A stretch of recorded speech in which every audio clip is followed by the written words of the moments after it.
Oh, Canada. I gotta tell you, I am getting lost in the minutia of everything that's going on. We can talk about all sorts of things that have just recently happened, and I thought I'd take a day or two to kind of digest to get more of an understanding of what the heck is going on in Canadian politics. Who does truly get to decide who's going to be running a country? I mean, the problem with Canada is that once somebody gets in, there's really nothing you can do to get them out, unless, of course, Prime Minister Trudeau decides to resign. But in the meantime, he sits there and holds all Canadians hostage by proroguing the government. All we've done is piss off the U.S., because nobody was actually coming to the forefront, actually having discussions with them in negotiations. And then everybody's just floundering around when we start talking about tariffs. So over the weekend, the Liberal Party had their election, and I don't even know if you want to call it an election because it's embarrassing to know this. But who won? Of course, everybody understands that Mark Carney is the new heir apparent who's now been indoctrinated into going to be the Prime Minister. Now, he's still not there yet. Okay, and there's all sorts of stuff going on in media saying that, he's going to call for an election. I'll believe that when I see it, but let's take a look at the true number that actually showed up to now turn around and get this guy to be the Prime Minister of Canada. So the Liberal parties have over 400,000 registered members, and only 151,000 voted actually for, the next leader. Now, if you break it down, though, the candidates, it was a landslide for Carney. I mean, 85.9%. Now, I get it. The rest of them, as I've said before, shouldn't be part of the PTA. We got Krista Freeland, who only got 8%. Karina Gould, 3.2. Oh, way to go, Karina. And Frank Baylis, 3%. So here's what we have to understand, though. And this is really, really important. The number of people that voted is only 0.36% of Canada's population. So we're going to have a prime minister coming into power that really nobody in Canada voted for. Isn't that just amazing? And they call this a democratic country. I mean, it is absolutely asinine. Now, when they hand over the power, you can really see this in their eyes. There's this deep longing to exchange power or something else. I don't know. But this is Carney and Trudeau, at the leadership convention. And to me, you got to wonder, why are they so engaged in getting Carney into power? Well, one of the things that I'm pretty sure is other people around the world want Carney in power. That's right. He's a strong supporter of the WEF. That's right, the World Economic Forum. So does that mean he's really going to represent Canada? Well, if we take a look a little bit about his history, he's got some pretty sketchy things in his past. Okay, yes, he used to be the head of the Bank of Canada, and he also was the governor for the Bank of England. None of them that ended well, and for most people know him now, part of Brookfield Asset Management, which, by the way, just happens to have a big shareholder, which we call BlackRock.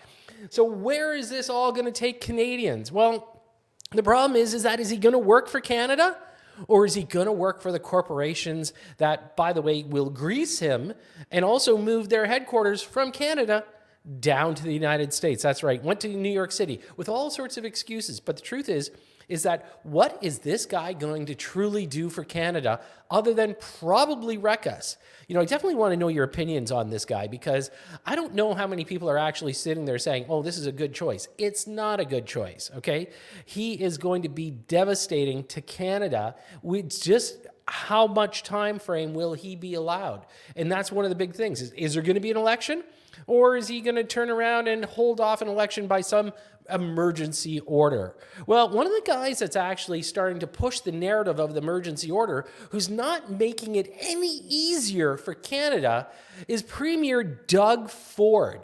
He actually endorsed Carney on U.S. TV. You've got a conservative leader endorsing a liberal prime minister. Okay, something's wrong here, but let's see what kind of screws that he has loose right now. Well, just a little while ago, I had an opportunity to speak to Secretary Lutnick. And Secretary Lutnick has sent out an olive branch to us to come down and immediately meet with him, meet with the whole trade administration, and discuss the future. Rather than waiting till April the 2nd, threats going back and forth, tit for tat, I've agreed to suspend temporarily, and we always have that tool in our toolkit, until we sit down over the next day or two. I'll be heading down to Washington along with Dominic LeBlanc, and we'll have a good discussion. So speaking of tool in the toolkit, hey, Doogie, why don't you take a look in the mirror? Because it was a really stupid move to sit there and say, okay, I'm going to tax the electricity, and then in the same breath, threatened turning it off. Okay, you know, in my opinion, that is probably the stupidest thing. Does everybody know number 5 pipeline? You know, the one that runs through Sarnia that gives Canada its natural gas, at least in Ontario? Have you ever thought to yourself that maybe by cutting off electricity, you're actually going to harm Canadians even more? And you know, I get it. You're the Premier of Ontario. Congratulations. Okay, you had a big victory. But what makes you think that Canadians want you to go turn around and take swipes at the Americans like this to create even more tariffs? Do you not understand tariffs? Clearly not. Tariffs, when you impose them, okay, on goods coming into Canada, the Canadian people pay more. This is not negotiation. So I'm actually happy that they're going to actually open up negotiations. But the real question is, are you capable of actually discussing it correctly? Well, here's one guy that I can't believe what he said, and let's take a look at what Donald Trump said. Already Canada, and I respect very much. As you know, there's a very strong man in Canada who said he was going to charge a surcharge or a tariff on electricity coming into our country. He has called and he said he's not going to do that. Okay, he's not going to do that. And it would have been a very bad thing if he did. And he's not going to do that, so I respect that. But we were just informed that he's not going to do that.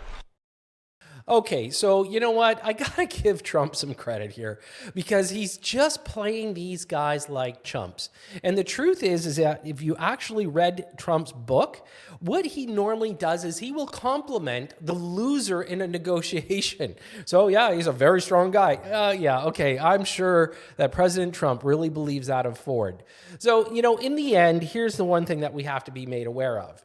This, you know, tit for tat tariffs does not work, okay?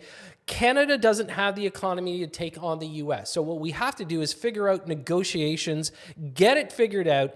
By the way, get the right people in power here. You know what? Just because there was a handful of liberals that said this needs to be our new leader, that doesn't mean that he needs to be our prime minister. Because last time I checked, as a Canadian, I definitely did not vote Mark Carney in, nor do I want him anywhere near our country and controlling anything to do with it.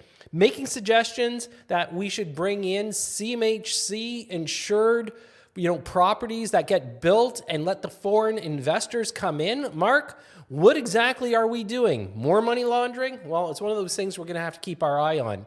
But as I say to everybody, always as I wrap up everything, is that, by the way, you know what? We do have to keep our eye on things that are really important. That's your family, your children, the next generation. Watch out for your fellow Canadians, the one that actually understands what being a Canadian truly is. Love to hear your comments. Thanks for tuning in. I'm Todd C. Slater.